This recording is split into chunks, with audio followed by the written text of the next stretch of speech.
Hi folks, 2 days ago, won't be 2 days for you, but on April 29th, I bumped into Matthew Bornstein on at Blue Stockings, you know, the bookstore on, what's the street, Christie? Allen Street. And he wished me a happy May Day, May 1st. And I remembered other May Days I'd spent, May 1st days. May Day has a long history. It goes back to the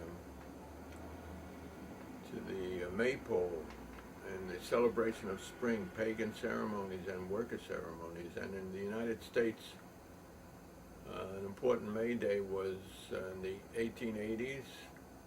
It was the beginning of a drive for the 8-hour day because when the Industrial Revolution came to this great country, it started with Slater Mills in Massachusetts, where young farm girls, and in Lowell and in Lawrence, would work 12 hours a day, 6 days a week, maybe even working on Sunday. So May Day has a long history, and I remember as a younger kid, the May Day parades in New York City. They ended in Union Square, and Union Square was not named after trade unions, unfortunately. It was where two avenues came together. And there were tens and tens of thousands of union members marching in this parade. Some of them were anarchists, communists. Some of them were just workers. They were every nationality in the working class. And there were bands and banners. It was wonderful. Those days are gone, seemingly, because the working class in America is fled to Asia and fled, or disappeared, and the technological revolutions of workers are being reduced to a electronic chip now, and Marx never predicted that. So, but there are still the oppressed. Luckily, there are still the oppressed, because whoever does work or does menial work or factories are disappearing in many places. They're oppressed. They're oppressed by the upper classes, the rich classes, the political classes, the governmental classes or class. The rulers oppress the people who are ruled. And even in the so-called democracy, that's a lie. This has become a deathocracy. It's not bringing democracy to Iraq, for instance. It's bringing deathocracy. It used to be trying to bring democracy, spelled D-E-M-O-C-K, R-A-C-Y, but now it's just, you know, and soldiers are just workers with guns, and what they manufacture is death. So I feel sorry for anyone who can't afford to go to college, so they go to hell instead. They join the army, forced to join the army. And there's no draft, God forbid, because if there was a draft, there is a middle class in America, sort of, still being destroyed slowly. But if there was a draft, the war would end much sooner. But they can't do that, so they're the people who rule over us. So they're in a deep quandary. They don't know what to do. So they're saying, let's just kill for another few months, and then maybe we can retreat honorably. I remember now the Vietnam War, and it came out later that McNamara had told Johnson, and they knew years before the war ended that they couldn't possibly win there. I don't know what they were going to try to win anyway. But in order to save face, they, oh, the light came on. Well, that's in honor of this statement. In order to save face, was it to save their ass? No. the people in the poor grunts, the soldiers in Vietnam, had to lose their ass. So tens of thousands, well, maybe 20,000 died after when they realized, Americans, Vietnamese, who's counting? 2 million Vietnamese, I think, died in that war.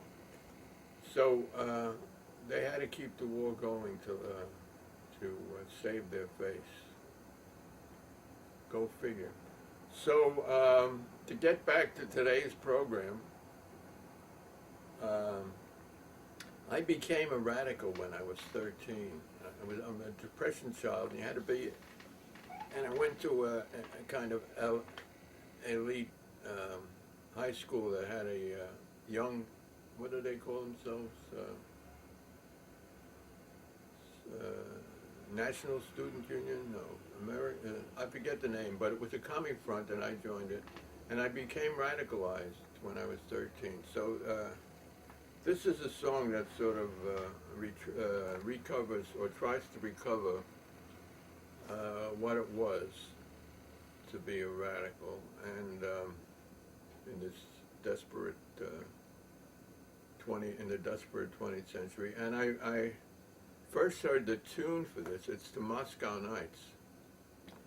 I first heard the tune to this from Lee Crabtree,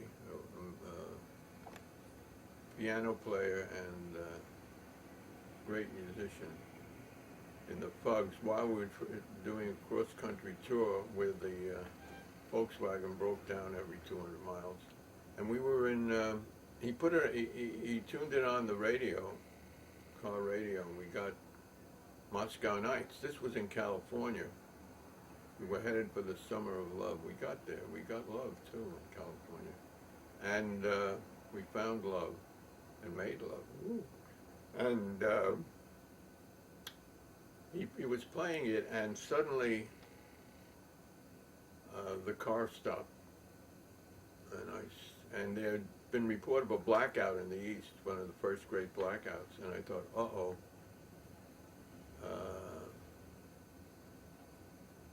Amiri, no, what do we call him now? Leroy, uh-oh, his folks are doing it again. We sort of thought the blackout was intentional. It wasn't.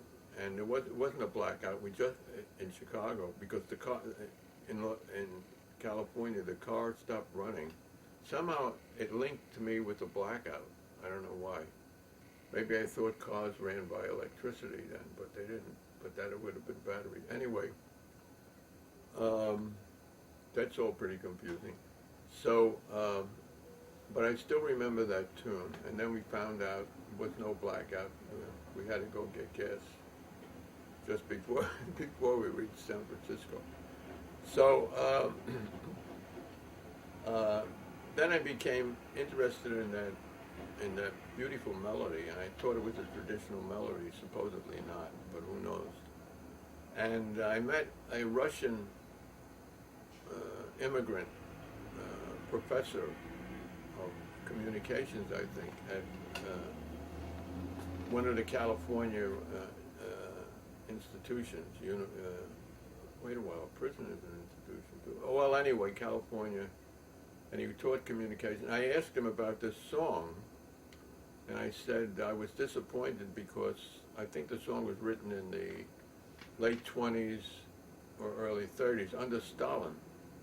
And I said I was disappointed when I found out. I thought the new words in English were not a translation, and that the original song must have had some deep political content. He said no, that it was a love song about unrequited love, about love gone by. And I said, oh, that's terrible. I thought it was a political song. And he said, this was at Otano Media in Brooklyn, the Anarchist Press. And he said to me, well, you know, under Stalin, a love song was a radical song.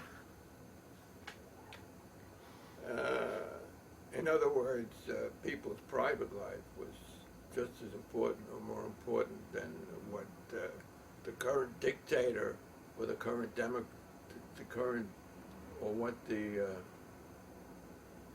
what is he called? The preceder? No, the decider decides, you know. So your personal life is just or more important than your so-called political life. American political life is a farce, but that's for another program. So I wrote this song, and I'm going to sing it now. Can you focus in on the words so people can also see it? Oh, focus in on the illustration. It's a marvelous illustration. It says the 1st of May, 1920, long live the festival of workers of all countries. You see, communism and the absence of capitalism is supposed to eliminate competition between countries, nation states, and so that the workers of all countries don't kill each other. And the reason they wear uniforms, by the way, is that you should know who to shoot, who to kill, because otherwise you might think the person you saw shouldn't be killed. You know, you got to know who to kill. And with that, the light goes out, just like the light goes out when someone gets killed. I'm rambling on now, but I'm reminded of the wonderful, I have to tell this story too, Good Soldier Schweik. It was made into a movie. It was a series of short vignettes, feuilletons, if I'm pronouncing the French correct, by a Czech, Vladislav, no, what was the Czech's name? Good Soldier. I forget his name now. It'll come back to me. And he was drafted into the Austro-Hungarian Empire and Army in World War I, and they fought in Eastern Europe, in Poland and Galicia mostly. And he wrote. He had many wonderful adventures, but the best one.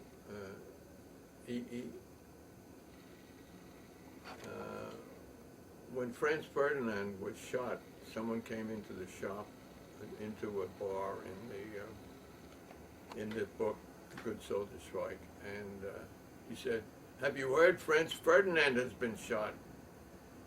Or Ferdinand has been shot, and Schweik says, "Was that the Ferdinand who owned the pet store across the bridge, or was it the greengrocer on this side of the bridge?"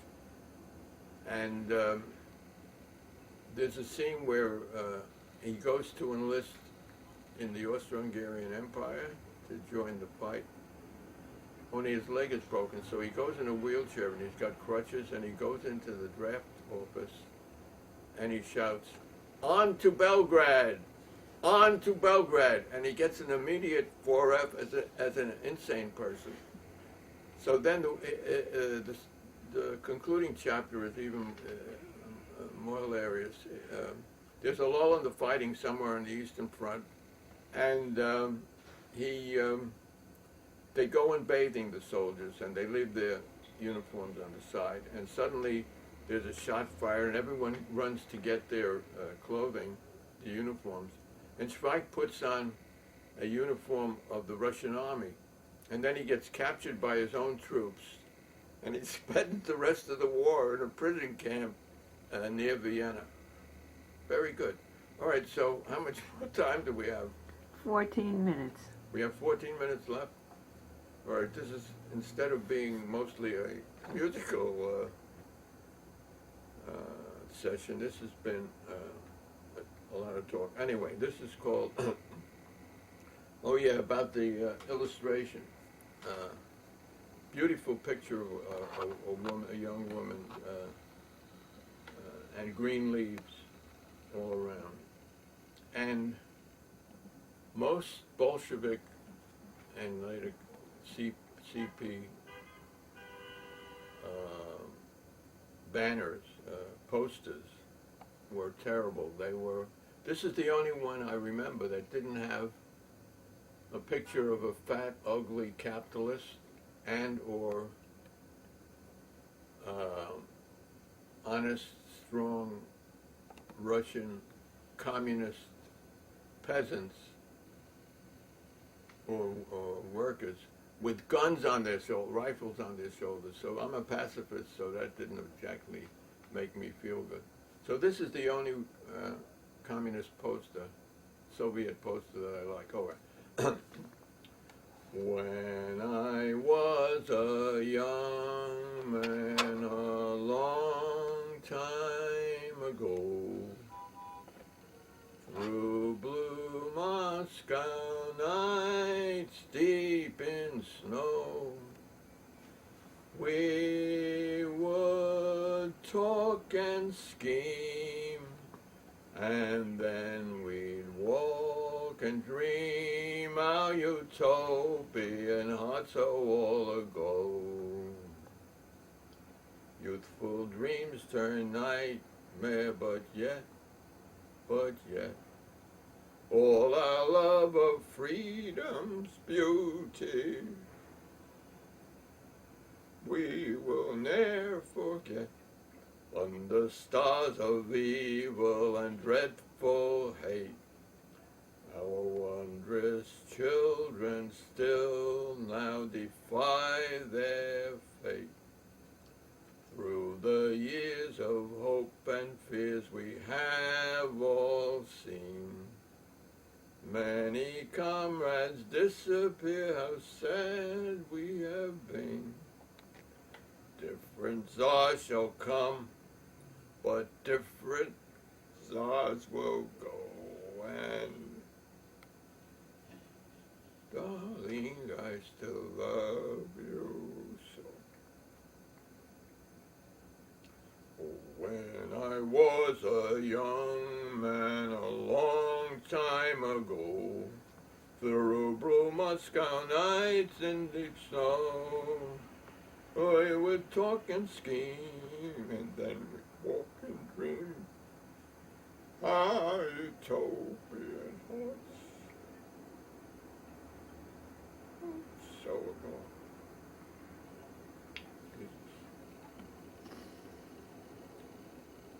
Youthful dream.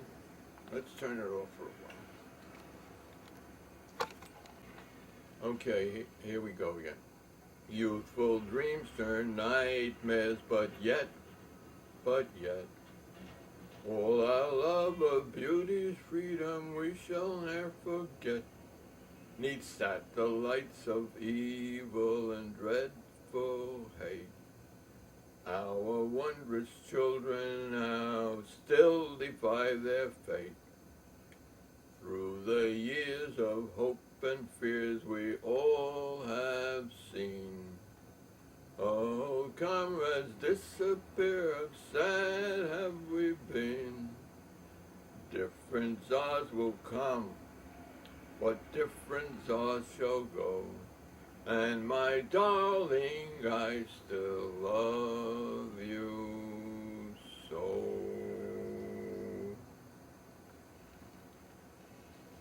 Okay, that was the job. And now back to the real world.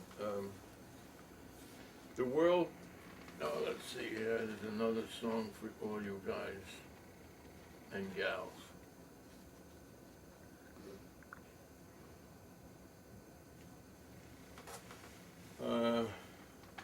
The World Health Organization estimates that about 10 million people worldwide will die of tobacco-related diseases next year. And it says that 500, all right, let's just think about that. This Marlboro, see Marlboro? It's the world's leading cigarette. It's Philip Morris company, and they amalgamated some decades ago even with Kraft food, so you should get them mixed up. For instance, if they're a Kraft Food Corporation, how could they be killing people? Well, maybe with rotten cheese. No. So they recently, since there's been a huge anti-smoking tobacco movement, they recently changed their name. Well, they advertise on TV. They stopped doing it for a while. They're telling you how to, these ads, I can't believe the hypocrisy of them.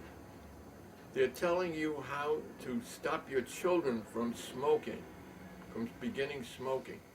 Because, you know, their customers die every day. In America, one out of four deaths are tobacco related every year. You don't know that. They don't tell you that. 2 million deaths, 400,000, over 400,000 tobacco-related diseases. Can you beat it? Can you beat that? Lung cancer, emphysema, heart failure, all kinds of cancers and other organs of the body. They keep discovering it. I remember now George Gershwin, you used to see him with a cigar, and a friend of mine also. They died of brain cancer. Brain cancer my ass, so to speak. The lung cancer went to their brain and then they died. That's what happened to another friend of mine. He couldn't talk at the end, you know. Should his death be called brain cancer or lung cancer? Or how about tobacco cancer? Some states now have make it compulsory to put down tobacco as the cause of death. So, and then some of you may remember having seen a few years ago at least half a dozen heads of tobacco companies before a congressional committee. And they were each asked, do you believe that tobacco causes lung cancer? They all denied it. They didn't know. They said they didn't really know, except that through the decades in the lawsuits filed by the survivors of people killed by tobacco, in a few instances, each company gets proven. It gets proven that it gets proved that they did know. So they lied to Congress. I guess I don't believe in prisons, but that's a punishable effect, a punishable crime. No one should go to prison. It doesn't do any good.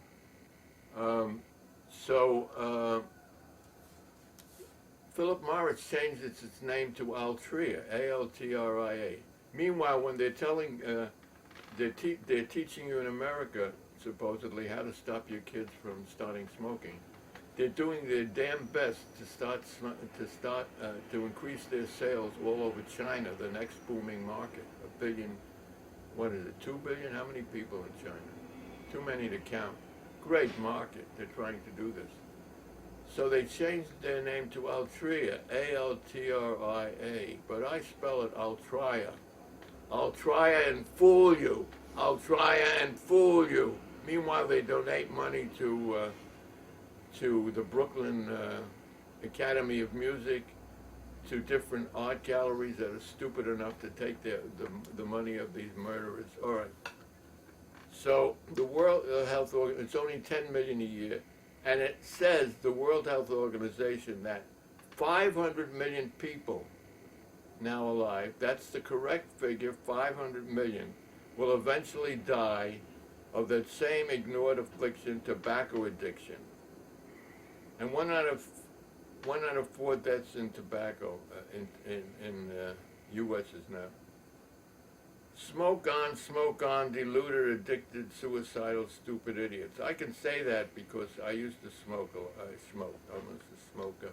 And like Mark Twain said, it's very easy to stop smoking. I've done it a dozen times. The CEOs of tobacco companies are all mass murderers.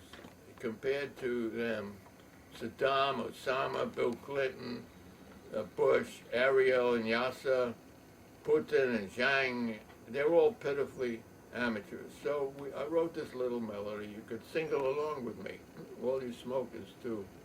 What we need to do is, instead of spending $1 trillion on munitions to kill people, we should look for better ways to end addiction. So, come on everybody. Smoke, smoke, smoke your life, smoke your life away. Wearily, drearily, drearily, wearily, 30,000 will die today.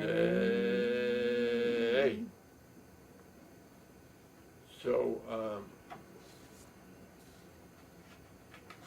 How much time do we have? 3 minutes, yeah. Well, when you tune in next to the next program, we're going to do a lot of music. We're going to start next week, 2 weeks from now, with Ghost Chickens in the Sky.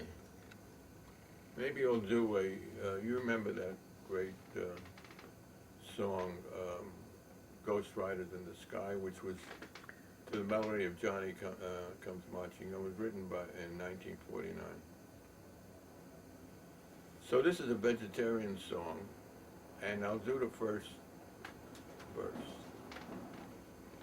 A chicken farmer went out one dark and dreary day. He rested by the coop as he went along his way, when all at once a rotten egg hit him in the eye. It was the sight he dreaded, ghost chickens in the sky. Quack, quack, quack, quack! Quack, quack, quack, quack! Ghost chickens in the sky. The rest of the song will be discontinued next week. This is a Girl Scout song, and nobody knows who wrote this, but it's a very good, it's as good as the song, no, the cartoon, which says the cockroaches, and they have motels for humans. They're suggesting that there be motels for humans where, no, that isn't nice, actually, where humans walk in but don't walk out. So, we'll see you all, or you'll hear us all. We got a bunch of songs and all these wonderful stories that go with them. And you know, you can write songs too. Just use any old melody and make up your own words. It's a lot of fun. So you be a ghost writer. Be a ghost writer in your bedroom. No, in your living room. And then you can go on YouTube too. Okay then. Do we have any more time? Should we say We're goodbye? just about there. Say goodbye, a couple more Goodbye. seconds. I hear you and see you around.